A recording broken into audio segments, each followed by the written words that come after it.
جی، وزیر قانون اعظم نذیر تارڑ کی جو پریس کانفرنس ہے، ظاہری بات ہے اس سے یہی توقع کی جا رہی تھی۔ حکومت تو کبھی اس فیصلے کو تسلیم نہیں کرے گی، کیونکہ اٹارنی جنرل نے بھی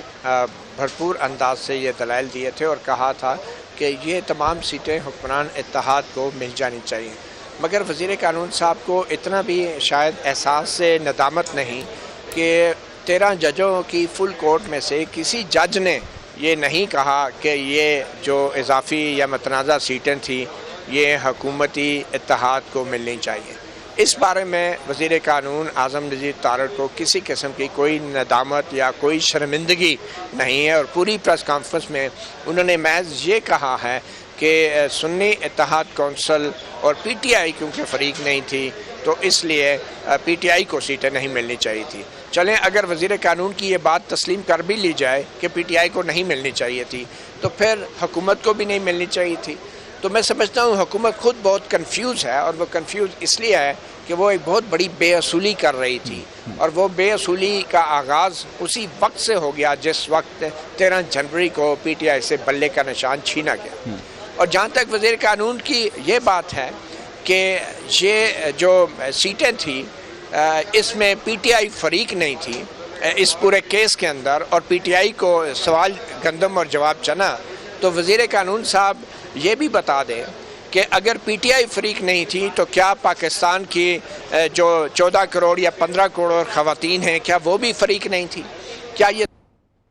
کہ 13 کے 13 سپریم کورٹ کے ججز اس بات کو تسلیم کرتے ہیں کہ اس میں سب سے بڑی فریق کوئی سیاسی جماعت نہیں بلکہ پاکستان کی آدھی سے زیادہ خواتین آبادی ہیں؟ کیا وہ فریق نہیں تھی؟ اور اگر سب سے بڑی فریق خواتین کی آدھی سے زیادہ آبادی ہے تو اس سے کیا فرق پڑتا ہے کہ ان کی نمائندگی نون لیگ سے ہو رہی ہے، پی ٹی آئی سے ہو رہی ہے، پیپل پارٹی سے ہو رہی ہے؟ یہاں پہ تو مسئلہ صرف یہ تھا کہ اس آدھی سے زیادہ آبادی کو نمائندگی کون سے سیاسی فورم سے جانی ہے۔ اور جہاں تک پی ٹی آئی کا تعلق ہے تو پی ٹی آئی کے حوالے سے تو خود چیف جسٹس قاضی فائز عیسیٰ جن کے یہ گن گاتے تھے اور جن کی یہ تسبیح پڑھتے تھے حکومت والے اور وزیر قانون اعظم نذیر تارڑ، انہوں نے جسٹس قاضی فائز عیسیٰ نے بھی یہ کہہ دیا ہے کہ پی ٹی آئی بطور سیاسی جماعت الیکشن لڑی ہے، اور ان کے 13 جنوری کے فیصلے کو جو ہے وہ الیکشن کمیشن آف پاکستان نے اس کی غلط تشریح کی ہے۔ تو کہاں ہیں اعظم نذیر تارڑ صاحب؟ اتنے بڑے قانون دان ہیں، وکیل ہیں، تو آج پریس کانفرنس میں ان کے لیے بڑا آسان ہوتا ہے کہ وہ باہر جتنے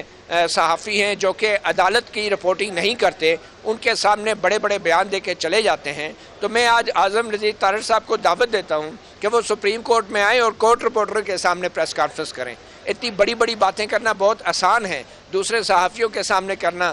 کہ جو صحافی عدالتی رپورٹنگ نہیں کرتے، جو روزانہ کی بنیاد پہ آئین اور قانون کے حوالے سے سوجھ بوجھ نہیں رکھتے اور مقدمات کی رپورٹنگ نہیں کرتے۔ تو یہ تو ایک خسیانی بلی کھمبا نوچنے والی بات تھی جو آج وزیر قانون کی پریس کانفرنس تھی۔ مطیع اللہ جان صاحب جو ہے وہ پیچھے ہٹ گئے۔ جی، مطیع اللہ جان صاحب ایک اور جو امپورٹنٹ نقطہ بار بار اٹھایا جا رہا ہے کہ پی ٹی آئی تو ریلیف لینے ہی نہیں گئی تھی، ان کو مل گیا، تو کیا یہ تمام کا تمام کیس پی ٹی آئی کے حوالے سے نہیں تھا؟ کیا انہوں نے ای سی پی کے حوالے سے جو ان پر الزامات لگائے الیکشن کمیشن پہ کہ جس طرح سے ان کو الیکشن نہیں لڑنے دیا گیا، یا جو بھی انہوں نے اپنا موقف سامنے رکھا، تو وہ تو تمام کا تمام موقف پی ٹی آئی کا ہی تھا، اور جس کے حوالے سے اب یہ کہا جا رہا ہے کہ یہ ریلیف پی ٹی آئی کا نہیں بنتا؟ دیکھیں، وزیر قانون اعظم نذیر تارڑ صاحب جو ہیں، میں تو یہ کہوں گا کہ پاکستان کے ویسے ہی وزیر قانون ہوتے ہیں جیسے کوئی کہے کہ افغانستان میں وزیر ریلوے ہوتے ہیں۔ نہ تو وہاں ریلوے ہے اور نہ پاکستان میں کوئی قانون ہے۔ جس طرح کے الیکشن 2024 میں پاکستان میں ہوئے ہیں، اس میں کوئی شک و شبہ نہیں ہے کہ اس میں پولیٹیکل انجینئرنگ ہوئی ہے، اور جو حکمران جماعتیں ہیں وہ اس پولیٹیکل انجینئرنگ کا ویسے ہی حصہ تھی جس طرح تحریک انصاف 2018 کی پولیٹیکل انجینئرنگ کا حصہ تھی۔ اب یہ وہ حقائق ہیں جن سے نظریں نہیں چرائی جا سکتی۔ اب جیسے میں نے پہلے کہہ دیا کہ پی ٹی آئی کا فریق ہونا یا نہ ہونا سپریم کورٹ کی جیسی اعلیٰ ترین عدالت کے لیے کوئی معنی نہیں رکھتا۔ سپریم کورٹ کے لیے سب سے اہم چیز آئین پاکستان کی ان شقوں کی تشریح ہے کہ جس تشریح کا فائدہ کسی کو بھی ہو سکتا ہے۔ ضروری نہیں ہے سپریم کورٹ کے فیصلوں کا فائدہ اس کے سامنے پیش ہونے والے صرف ان فریقوں کو ہو جنہوں نے چند لاکھ روپے دے کے وکیلوں کو ہائر کیا ہو۔ سپریم کورٹ جیسی اعلیٰ ترین عدالت کا فیصلہ جو بھی ہوتا ہے وہ پاکستان کے 25 کروڑ عوام کے فائدے میں ہوتا ہے یا نقصان میں ہوتا ہے. صرف فریقین کی حد تک یہ بات محدود نہیں رہتی. تو یہ صرف پی ٹی آئی کی کوئی درخواست یا سنی اتحاد کونسل کی درخواست کا معاملہ نہیں تھا. جیسے میں نے پہلے کہا یہ 14-15 کروڑ پاکستان کی خواتین کی نمائندگی کا ایشو تھا اور سپریم کورٹ نے آئین پاکستان کی بظاہر تشریح کی ہے. ابھی تفصیلی فیصلہ آنا ہے. تو ابھی تو جو کہتے ہیں نا ابھی ابتدائی عشق ہے روتا ہے کیا, اب آگے دیکھیے ہوتا ہے کیا. جب تفصیلی فیصلہ آئے گا تو اس حکومت کو اور وزیر قانون کو بہت ساری چیزوں کے جواب دینے پڑیں گے. اچھا ایک اور بات مطیع اللہ جان صاحب کہ جو ساری صورتحال بنتی ہے اس میں کیا الیکشن کمیشن جس کا مین رول تھا اور جس کے بارے میں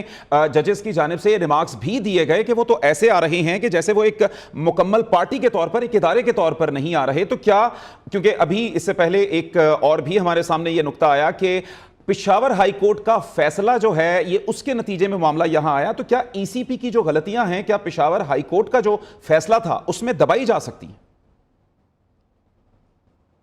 بالکل نہیں. میں سمجھتا ہوں آج کے فیصلے کے بعد الیکشن کمیشن بشمول چیف الیکشن کمشنر کو شرمندگی کا احساس ندامت کا اظہار کرتے ہوئے استعفیٰ دے دینا چاہیے. یہ بہت بڑی شکست ہے ایک آئینی ادارے کی جس نے ایک سیاسی فریق بن کے ایک سیاسی پارٹی بن کے یہ کیس لڑا اور ہر وہ حربہ استعمال کیا جو عام طور پہ عام لوگ استعمال کرتے ہیں کوئی اپنا مقدمہ جیتنے کے لیے. تو یہ بہت بڑی شکست ہے, ایک بہت بڑی شرمندگی کی باعث ہے ایک آئینی ادارے کے لیے جس کو الیکشن کمیشن آف پاکستان کہا جاتا ہے. اور یہ بہت بڑی انڈائٹمنٹ ہے, یہ ایک چارج شیٹ ہے کہ جن طریقے سے اور خاص طور پہ سپریم کورٹ کی طرف سے یہ کہنا اور تقریباً 13 میں سے 11 ججوں کی طرف سے یہ کہنا کہ الیکشن کمیشن نے سپریم کورٹ کے فیصلے کی غلط تشریح کی ہے, یہ بہت بڑی بات ہے. چیف جسٹس قاضی فائز عیسیٰ کی طرف سے یہ بات کو اقرار کرنا کہ 13 جنوری کا ان کا فیصلہ بھی اس کو غلط تشریح کر کے الیکشن کمیشن نے تحریک انصاف کے امیدواروں کو آزاد قرار دیا, یہ بہت بڑی بات ہے. یہ ایک چارج شیٹ ہے اور میرے خیال میں ذرا سی بھی کوئی اگر احساس ندامت رکھنے والا چیف الیکشن کمشنر ہوتا تو وہ اس شارٹ آرڈر کے بعد ایک شارٹ سینٹنس کے ساتھ اپنے عہدے سے استعفیٰ دے چکا ہوتا. اب دیکھنا یہ ہے کہ ایک چیف الیکشن کمشنر نہیں بلکہ 4 الیکشن ممبرز بھی ہوتے ہیں اس الیکشن کمیشن کے. کیا ان میں سے کسی ایک شخص کو بھی رتی برابر بھی یہ احساس ہے کہ کتنی بڑی چارج شیٹ ہے؟ 11 ججوں کا یہ کہنا کہ چیف الیکشن کمشنر نے یہ فیصلے کی غلط تشریح کی 13 جنوری کے فیصلے کی. اور یہ صرف غلط تشریح نہیں تھی, اس ایک غلط تشریح کی وجہ سے 2024 کے تمام الیکشن جو ہیں ان کا ساکھ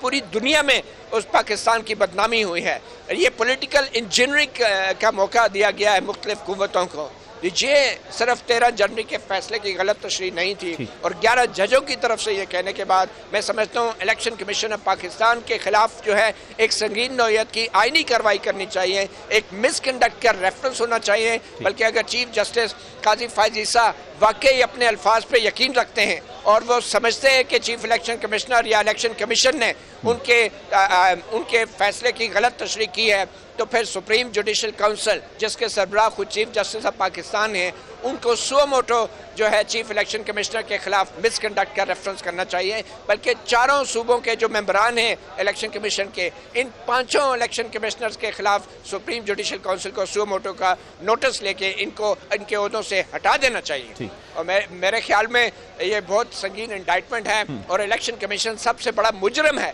جس کو آئینی طور پہ اتنا بڑا اختیار دیا گیا ملک میں صاف اور شفاف الیکشن کرانے کا. اور آج 11 سپریم کورٹ کے ججوں نے یہ قرار دے دیا ہے اپنے فیصلے کے اندر کہ الیکشن کمیشن آف پاکستان نے ان کے فیصلے کی غلط تشریح کی اور تحریک انصاف کو آزاد امیدوار ان کے امیدواروں کو آزاد امیدوار ڈکلیئر کیا. یہ صرف غلط تشریح نہیں تھی یا تحریک انصاف کے امیدواروں کو آزاد ڈکلیئر کرنا نہیں تھا, یہ پورے الیکشنز کی ساکھ کو تباہ کیا گیا. جس کے حوالے سے میں سمجھتا ہوں تفصیلی فیصلے میں الیکشن کمیشن کے بارے میں اور بہت کچھ آئے گا اور مجھے یقین ہے کہ اس تفصیلی فیصلے کے اندر الیکشن کمیشن کے کردار کو بھرپور انداز سے بے نقاب کیا جائے گا اور ان کے اس تمام عمل کو ایک مس کنڈکٹ کا مرتکب قرار دے کے ان کے خلاف سپریم جوڈیشل کونسل میں کارروائی شروع کی جائے گی.